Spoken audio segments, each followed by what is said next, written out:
Ladies and gentlemen, a pleasant good evening. Welcome to another episode of the Louis Sports Network. Make sure you guys hit the like, make sure you hit the subscribe, make sure your post notifications are turned on, make sure you share it on your social media platforms. Truly appreciate it. Hope everybody is having a wonderful weekend and Sunday evening. I apologize for not doing game 2. I was feeling pretty exhausted from the long weekend that I had on Friday. I was doing a field day with the children, and it exhausted me because I was just pretty much dealing with the children pretty much all day doing activities, and I was so worn out Friday and then Saturday doing errands, so I was not able to do the game Sunday. I was just really exhausted, so I do apologize for not doing game 2, even though I promised that, but I will be going live for game 3 on Wednesday between the Heat and the Nuggets. So getting into this game, basically, man, the Miami Heat, man, they win a nail-biter on the road, 111-108 over the Denver Nuggets that now have tied the series at 1 game apiece.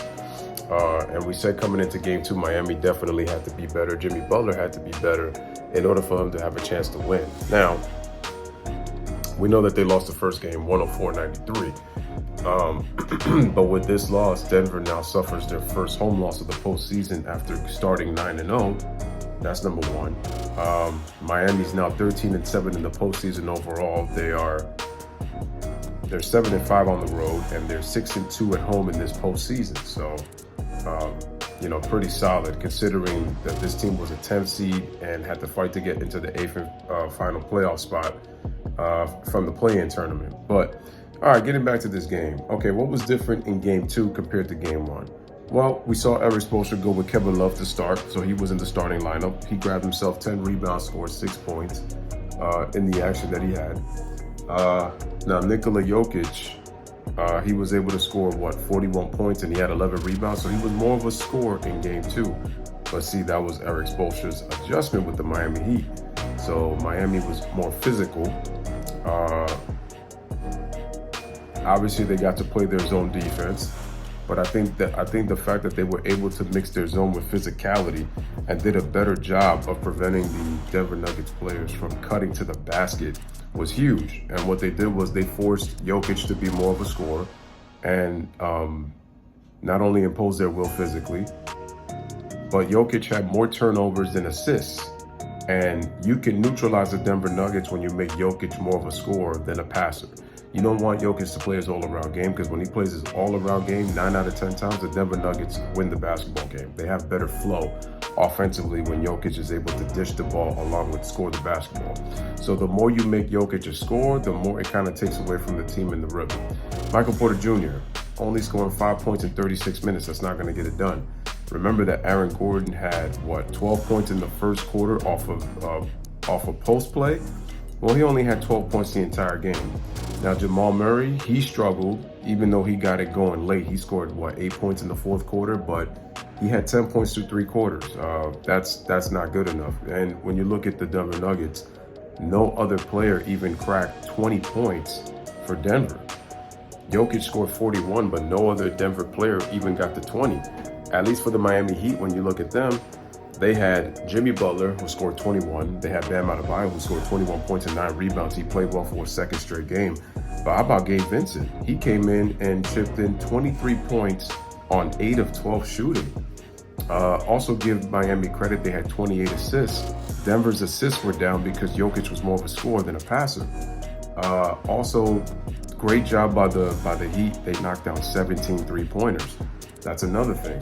They outshot them from 3, 17-11. So they were plus 18 at the three-point line. And that was despite the fact that the Nuggets were plus 14 in the paint. Also, remember, the Heat only got 2 free throws in game 1, all of game 1.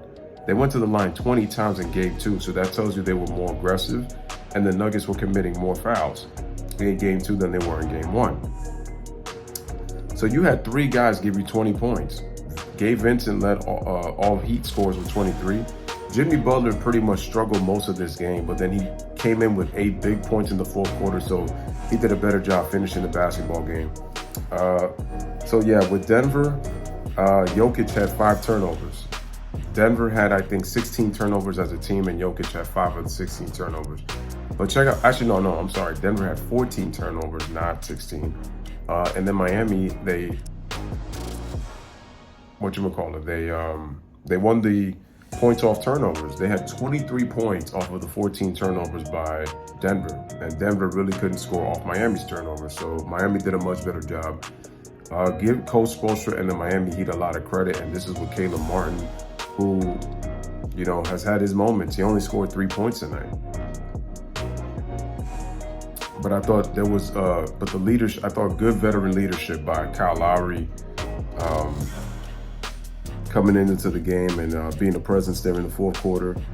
Duncan Robinson having his moments in the fourth as well. So I thought that was huge. But Bam Adebayo through 2 games is looking like an MVP for the Heat. He's averaging 23 points a game, and he's shooting the ball with great efficiency. He's almost at 60% shooting so far through the first 2 games. That's how well Bam has played. So he has stepped up in the first 2 games. Jimmy Butler was only 7 of 19. So he needs to pick up his play if Miami's going to win this series. You got 20 points from Bam in the first 2 games. And remember, in game 1, him and Highsmith played well. In game 2, him and Gabe Vincent played well. So Jimmy Butler has struggled these first 2 games. But fortunately, those guys stepped up and they were able to give him the win. So again, congratulations to the Heat. Now, if you're the Denver Nuggets, you have to get better. Jokic has got to go back to being the all-around player. I wonder what adjustment Mike Malone is going to make for Game 3 in Miami. So Game 3 in Miami is going to be on Wednesday. It's supposed to be 8:30 Eastern time, just like it was in Game 1. Game 2, we had a 30-minute earlier time here on Sunday. But I'm telling you right now, this was a far much better and more intense and more watchable game than Game 1. Not saying that Game 1 wasn't watchable, but you could feel the intensity, and it was like you actually saw a good playoff game, both teams going back and forth. And then if you honestly watch the game, first of all, the Nuggets defense was terrible in the fourth quarter. They let the Heat score 36 points. And then as the Heat were chipping down the lead, you could see the Nuggets were losing their composure. They started to argue with the referees instead of really focusing on the game and trying to get themselves back in rhythm to see if they could win Game 2. And then even when Miami went up by 12, 107-95 in almost a 2-minute, 40-minute stretch, then the Nuggets come back and then they go on an 11-2 run to cut the game within 3. And then Bam Adebayo knocked in 2 huge free throws. Jokic scores in the paint to cut it to 3. Jimmy Butler takes a step back 3. The Nuggets play good defense. I will say a big play was that gamble by Jokic where Bam got open on a pick and roll with Kyle Lowry giving the bounce pass, and then KCP ended up having to foul.